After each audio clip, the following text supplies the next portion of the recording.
Graças a Deus. Meus irmãos, podeis assentar.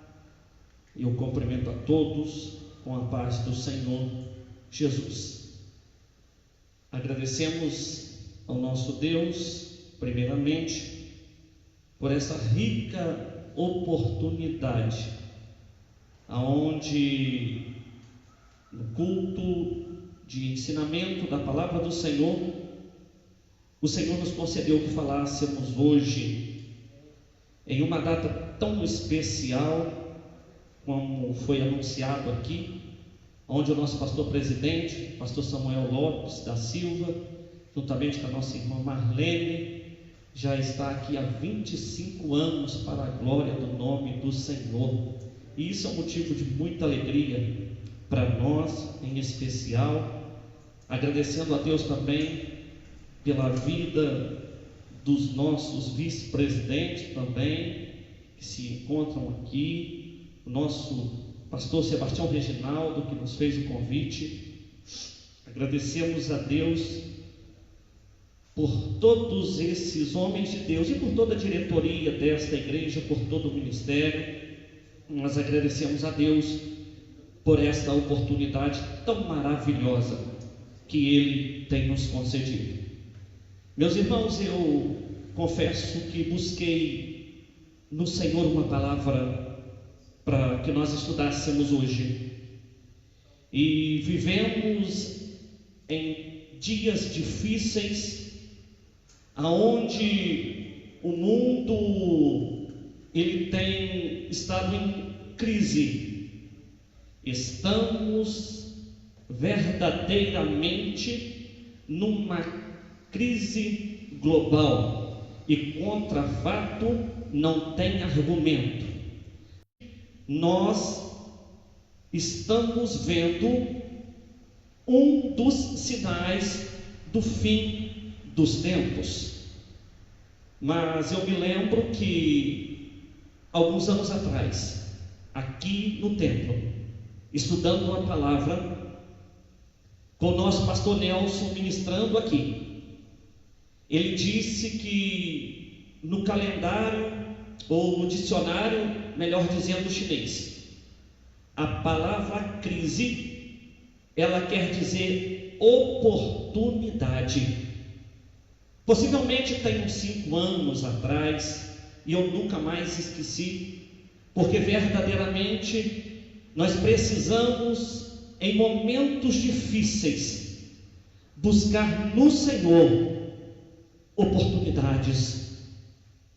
E se eu fosse dar um tema para esse estudo nesta noite, baseado aqui no caráter e no fruto do ministério do apóstolo Paulo, eu queria deixar para você que está nos ouvindo, meu irmão, minha irmã, você que ainda não professa a fé no Senhor Jesus, eu queria dizer que é um tempo de oportunidade para você.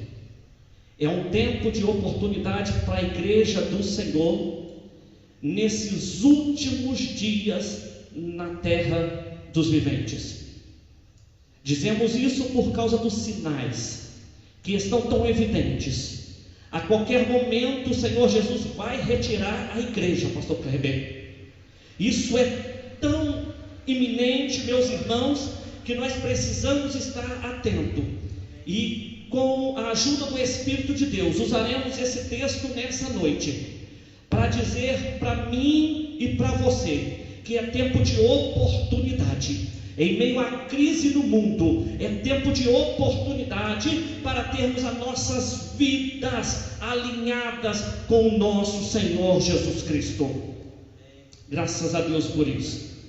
Meus irmãos, o texto que foi lido nesta noite, segunda carta do apóstolo Paulo aos Coríntios, aqui com o nosso pastor Nelson.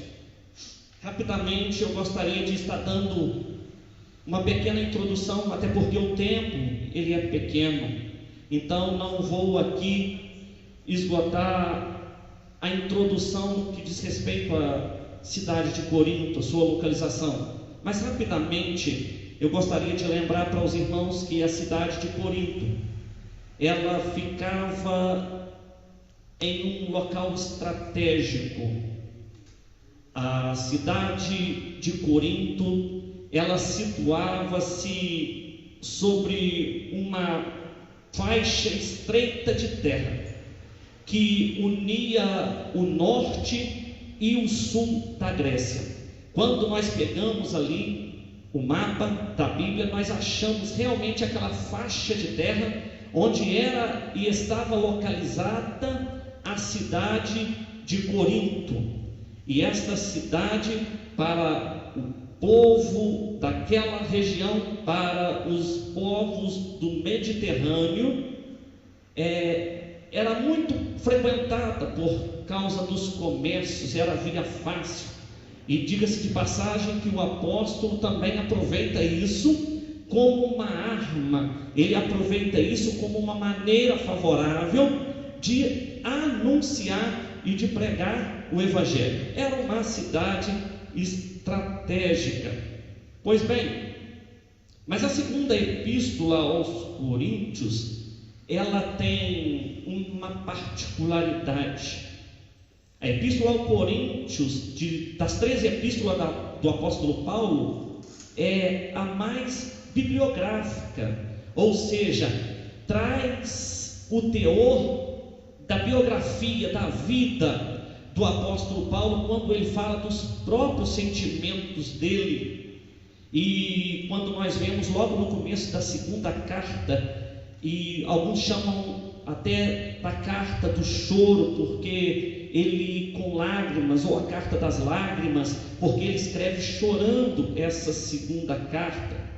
Mas também uma das principais razões por ele escrever é a defesa do seu apostolado, porque quando esteve em Coríntios, ali pela primeira vez levando a mensagem do verdadeiro Evangelho de Cristo Jesus, ele foi muito e sofreu grande combate ali pelo seu ministério apostólico. Pois bem, o apóstolo Paulo, ele é confrontado com os falsos apóstolos, com os falsos ensinadores ali em Corinto, e por isso ele sofre muito.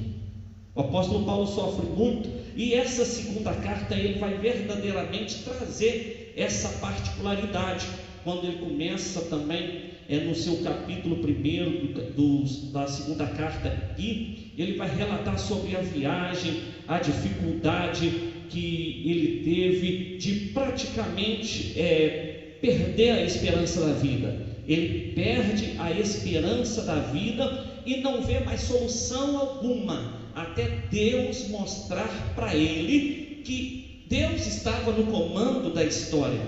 Então, antecedendo os versículos que o pastor Nelson leu para a igreja, ele diz que quando ele sai de Trode para pregar, ou quando ele chega em Trode para pregar o Evangelho de Cristo, ele vê verdadeiramente que o Senhor abriu a porta, mas ele não teve descanso no Espírito, porque Tito tinha saído e não tinha chegado para encontrá-lo, para confortar o seu coração acerca dos irmãos ali em Corinto. Então ele teve que fazer uma viagem, ele faz uma viagem novamente para Macedônia, para achar Tito ali, e para ter uma conversa, para ter tranquilidade. Meus irmãos, mas ele passa por momentos muito difíceis, por tribulações terríveis, ele passa por momentos no ministério que ele não tem mais esperança, até mesmo de viver. E aqui começa o texto que o nosso pastor Nelson leu com a igreja, e eu gostaria agora, com a ajuda do Espírito Santo, trazer para nós um entendimento aqui, porque nesse momento Paulo, ele vai continuar o texto e dizendo dessa maneira: e graças a Deus que sempre nos faz triunfar em Cristo e por meio de nós manifesta em todo lugar o cheiro do seu conhecimento. Meus irmãos, está aqui um dos versículos muito rico e riquíssimo, e que nós agora veremos algumas particularidades, porque quando Paulo está dizendo no versículo 14 aqui sobre a graça de Deus, ele está falando justamente do cariz. O termo grego que o pastor Samuel até então nos ensinou há algumas semanas atrás, aqui falando sobre o termo grego. Então Paulo está relembrando aqui e entendendo que é por causa dessa graça, por meio de Jesus, que ele estava ali. Então essa graça, ela causa regozijo, ela é estendida ao ser humano pecador, a graça de Deus, e ela, de uma maneira bem simplória, ela quer dizer favor, bênção aos imerecidos.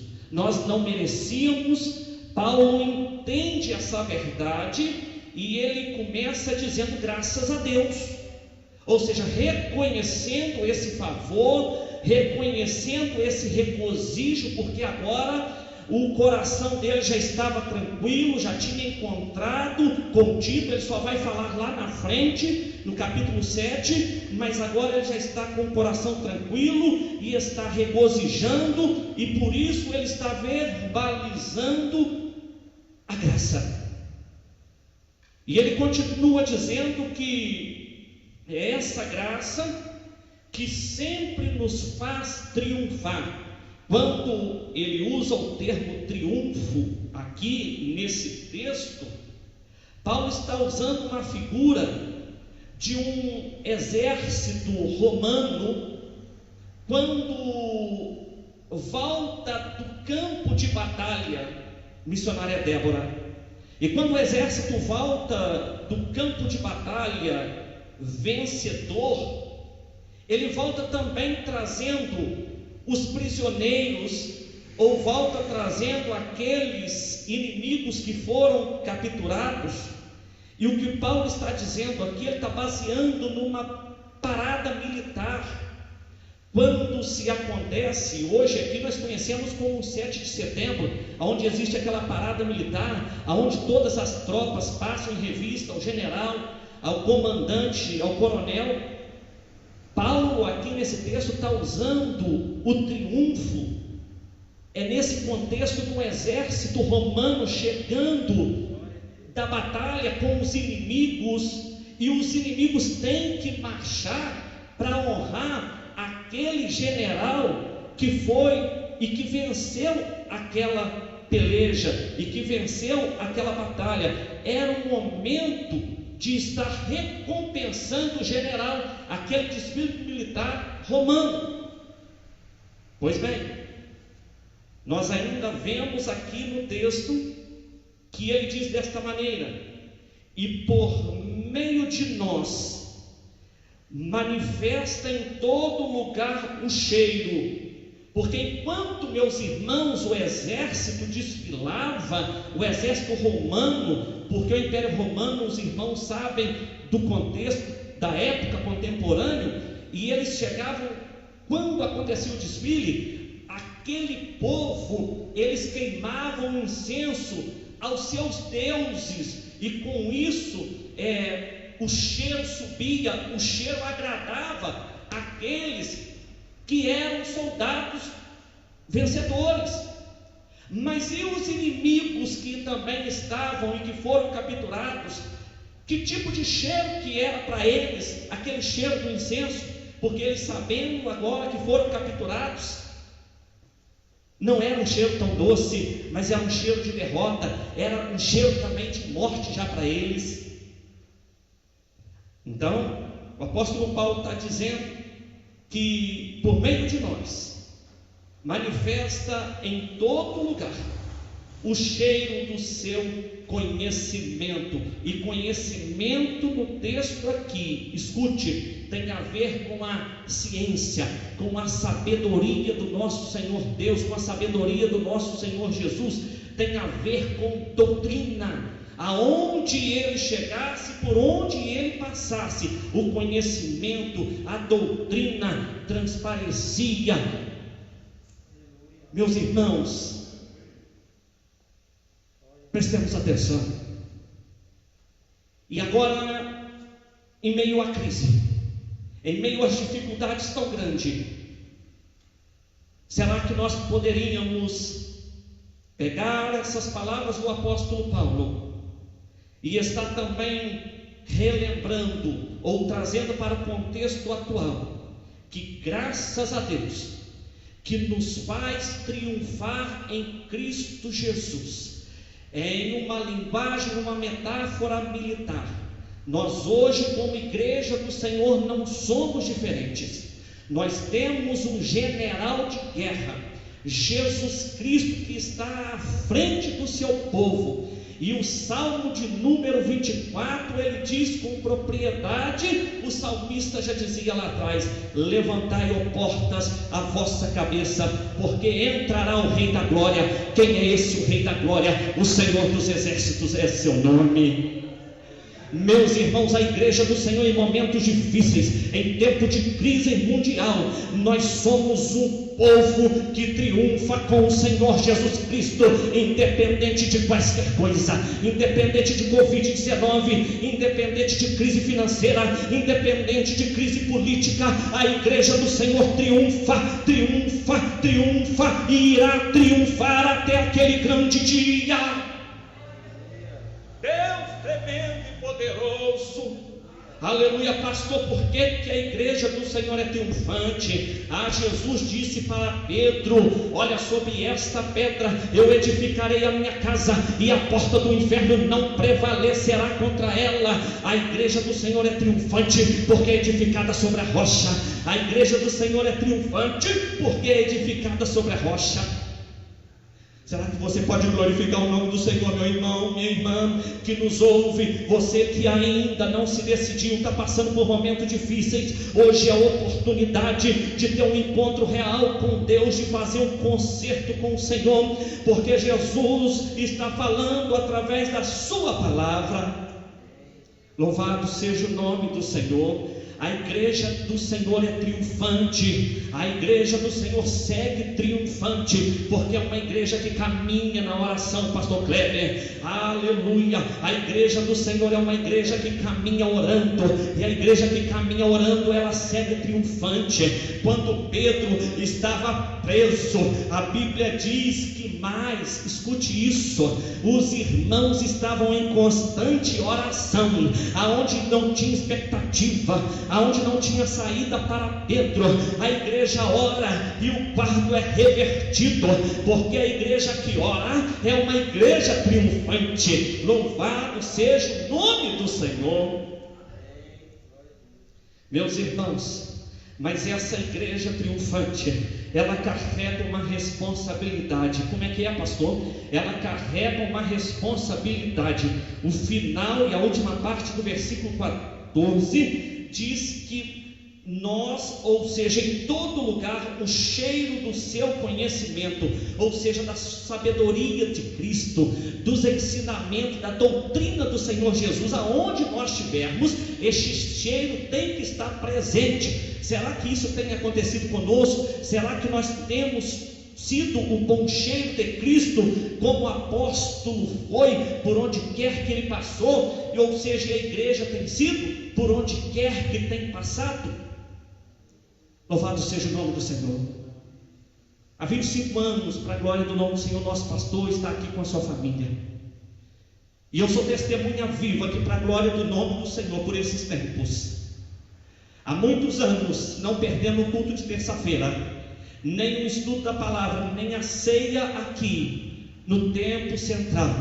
O nosso pastor tem sido um pregador da doutrina da palavra, tem sido aqui um instrumento de Deus para que não andamos errados neste mundo. Ei, meu irmão, a igreja do Senhor tem que estar e tem que levar o bom cheiro de Cristo, o conhecimento, a doutrina. Está aqui no texto, não sou eu que estou falando, é a palavra. Mas pastor, eu quero ser crente do meu jeito, eu não gosto não, pastor, de ser sujeito à doutrina. Ei, meu irmão, cuidado, para herdar o céu, aleluia, é preciso termos o bom cheiro de Cristo por onde quer que nós passarmos. E o homem de Deus e a mulher de Deus, o jovem e a criança que são servos do Senhor, aonde eles estiverem, eles são conhecidos como pão cheio de Cristo. Louvado seja o nome do Senhor. Meus irmãos, ainda assim, vamos meditar, ou continuar meditando no versículo. Agora vamos ler o 15 e o 16, que diz dessa maneira: porque para Deus somos o pão cheio de Cristo, nos que se salvam e nos que se perdem. Presta atenção nisso: nos que se salvam e nos que se perdem. Para estes, certamente cheiro de morte para a morte. Presta atenção: para estes, certamente cheiro de morte para a morte, mas para aqueles, cheiro de vida para a vida. Meus irmãos, o apóstolo aqui faz uma alusão ao Antigo Testamento, aos sacrifícios que tinham um aroma suave para Deus. Foi Deus que escolheu o sacrifício, foi Deus que escolheu receber o cheiro do incenso, foi Deus que escolheu o cheiro suave do sacrifício. Vamos dar uma olhadinha, louvado seja o nome do Senhor, aqui no livro de Êxodo 29 e 18, o que diz a palavra do Senhor do que estamos falando? 29, versículo 18: assim queimarás todo o carneiro sobre o altar, é um holocausto para o Senhor, cheiro suave, uma oferta queimada ao Senhor. Poderíamos ainda ir em outras referências do Antigo Testamento também, mas o relógio não dá tempo, o tempo aqui é pouco, mas lemos essa referência em Êxodo, e eu gostaria também de ler uma referência em Hebreus, no Novo Testamento. Lemos uma no Velho, leremos uma no Novo. Carta aos Hebreus, capítulo de número 9, louvado seja o nome do Senhor, versículo de número 12. Abra sua Bíblia conosco aí na sua casa e vamos ver o que diz a Bíblia Sagrada. Louvado seja o nome do Senhor. Nem por sangue de bodes e bezerros, mas por seu próprio sangue, entrou uma vez no santuário, havendo efetuado uma eterna redenção.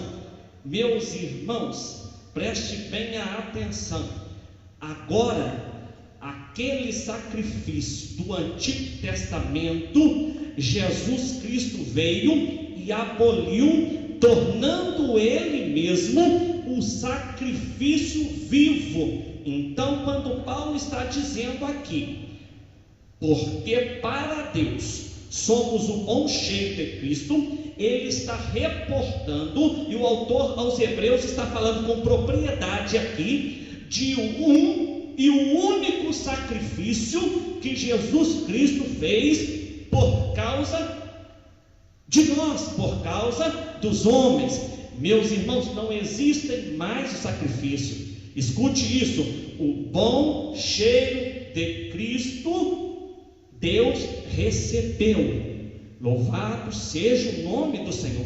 Deus recebeu o pão cheio de Cristo, que foi o sacrifício, a oferta suave, as suas narinas, agradável, em favor de quê? De reconciliar o homem com Deus.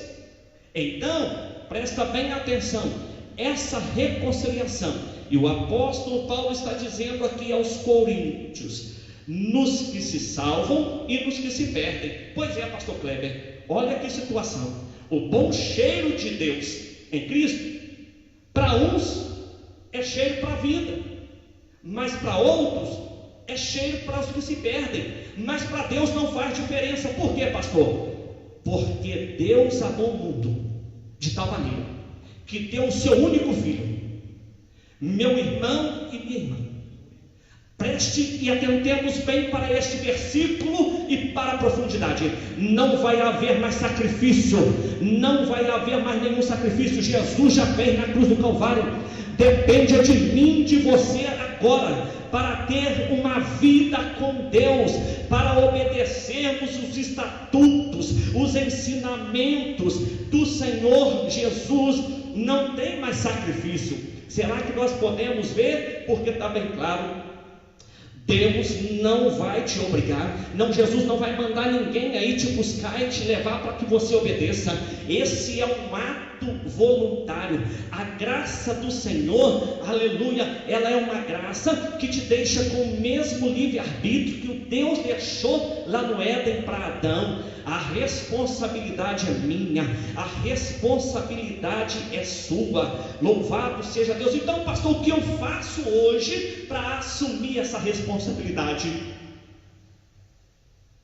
Carta aos Romanos, capítulo de número 12. Louvado seja o nome do Senhor.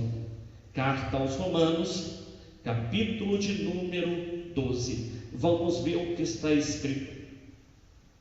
Rogo-vos, pois, irmãos, pela compaixão de Deus, que apresenteis o vosso corpo em sacrifício vivo, santo e agradável a Deus, que é o nosso culto racional. Então, o sacrifício Jesus já fez uma vez e findou. O sacrifício agora, ele diz respeito a mim e a você. E Deus está prontinho para receber o nosso sacrifício. E qual é o nosso culto? Qual é o nosso sacrifício? É o nosso culto. É onde você está, meu irmão, na sua casa. É onde você está, meu irmão, no seu trabalho. É onde que você está em viagem. Por onde você estiver, a responsabilidade é individual de apresentar o seu corpo ao Senhor como sacrifício vivo e agradável a Deus. Ei, a responsabilidade é minha, a responsabilidade é sua, a responsabilidade da igreja do Senhor na face da terra é, por onde estiver, ter o bom cheiro de Cristo. Mas se não apresentarmos o nosso corpo em sacrifício, porque a carta aos Romanos está nos reportando também a essa linguagem, para entendermos que é necessário apresentarmos o nosso corpo em sacrifício. E quantos de nós não temos apresentado o nosso corpo em sacrifício? Pelo contrário, o versículo de número 2 diz: e não vos conformeis com este mundo. Mas a igreja dos dias atuais está invertendo os papéis, está usando a própria Bíblia Sagrada para corrigir os seus erros. Mas deixa eu te dizer uma coisa, meu irmão, deixa eu te dizer uma coisa, minha irmã, deixa eu te dizer uma coisa, ministério da casa de Deus, eu preciso enquadrar na Bíblia Sagrada, você precisa enquadrar na Bíblia Sagrada, porque ela é a palavra de Deus. Ou eu me enquadro na Bíblia, ou eu estou fora do reino de Deus. Ou você se enquadra na Bíblia, ou você está fora do reino de Deus. Porque o que está acontecendo é que a igreja está tomando a forma do mundo. A igreja está procurando ser como o mundo. Naquele livro, os evangelhos que Paulo jamais pregaria, se não me falha a memória, Ciro Sanches, ele diz uma frase assim: nunca se viu um mundo tão religioso e uma igreja tão mundana. Meus irmãos, o mundo está religioso, cada um procurando o seu Deus, cada um rezando, cada um orando, mas a igreja está mundana, a igreja não está fazendo diferença na terra dos viventes. Mas o Senhor nos trouxe aqui nessa noite, o Senhor tem abençoado o ministério, o Senhor tem abençoado a vida do nosso pastor Samuel, 25 anos, ensinando a verdade, ensinando aqui como chegar no céu. Pastor, e como chegaremos ao céu? Hebreus 12:14, segui a paz e a santidade, sem a qual ninguém verá o Senhor. Meus irmãos, é tempo de oportunidade, pastor Nelson, é tempo de oportunidade, é momento de fazermos e consertarmos a nossa vida com o Senhor, porque Jesus está voltando para buscar a sua igreja. Para nós encerrarmos, ainda no versículo 16, a última parte diz dessa maneira, ainda antes de encerrar: e para essas coisas, quem é idôneo? Quem tem se apresentado pronto? E para essas coisas, meu irmão e minha irmã, façamos como fez o apóstolo Paulo. Se estivermos de pé, se estivermos fazendo a obra, toda a honra e toda a glória provém de Deus, o Pai das luzes, porque se não fora Ele, não estávamos aqui, aleluia, de pé, para ter o bom cheiro de Cristo e para anunciar o Evangelho da salvação. A Ele a honra, a Ele a glória, a Ele o louvor e a Ele a adoração. Louvado seja o nome do Senhor. Versículo de número 17, para terminarmos. Porque nós não somos como muitos falsificadores da palavra de Deus. Somente essa parte agora, para nós terminarmos. Porque nós não somos como muitos falsificadores da palavra de Deus. Meus irmãos, também no termo grego para falsificadores da palavra de Deus, Paulo está usando um termo que quer dizer aqueles que usam a palavra de Deus para fazer negócios, aqueles que usam a palavra de Deus como mercadoria, pastor Nelson, para obter lucros. Ei, meu irmão, ei, igreja do Senhor, Deus tem uma contenda contra esse povo. Homens e mulheres que têm se vendido, não têm ensinado a palavra na sua essência, não têm ensinado a palavra como ela é, mas estão fazendo do povo negócios, estão fazendo da igreja do Senhor balcão de negócios. Mas a Bíblia diz que a justiça contra eles não dormita. Mas eu louvo a Deus porque nós fazemos parte de um ministério aonde nós não negociamos a palavra de Deus, aonde é ensinado o verdadeiro evangelho. Para terminar, eu gostaria de ler algumas referências aqui rapidamente. 2 Coríntios, aqui no texto que nós estamos, e era a preocupação do apóstolo Paulo nessa sua segunda carta, era justamente com esses falsos obreiros. Olha aí, capítulo 11, versículo 13 da segunda carta: porque tais falsos apóstolos são obreiros fraudulentos, transfigurando-se em apóstolos de Cristo. E não é maravilha, porque o próprio Satanás se transfigura em anjo de luz. Meu irmão, cuidado com obreiros que têm usado a obra de Deus para ser um mercador, para ganhar dinheiro, para extorquir o povo. Escute o que o apóstolo está dizendo um pouquinho mais atrás. O profeta Isaías já dizia no capítulo 56. Leia comigo, Isaías capítulo de número 56. Olha o que ele está dizendo no versículo de número 11: e estes cães gulosos não se podem fartar, e eles são pastores que nada compreendem.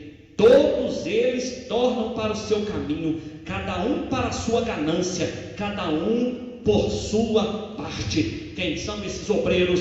O profeta Isaías há 700 anos já estava profetizando. Filipenses capítulo 3 e versículo de número 2. Já estamos terminando para devolver o microfone.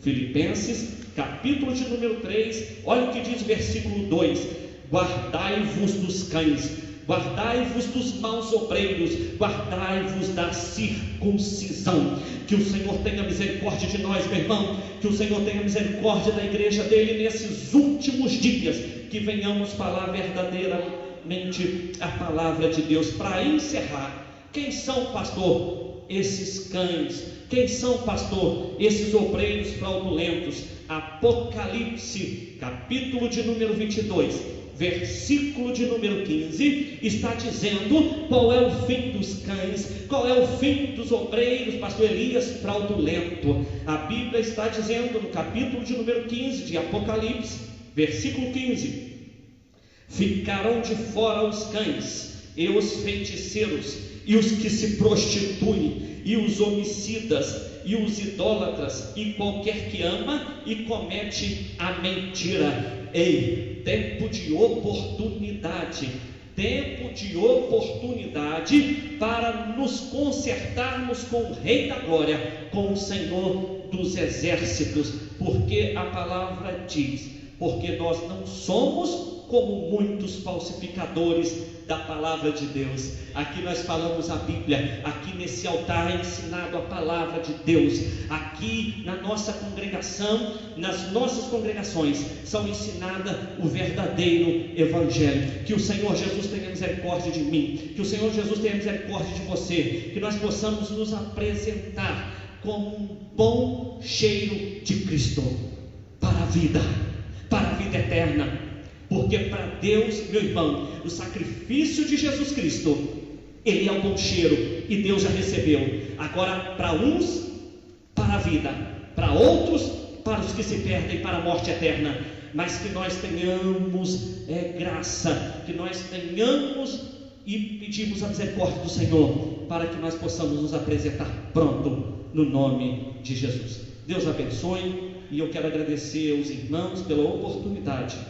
Que Deus nos abençoe em Cristo Jesus.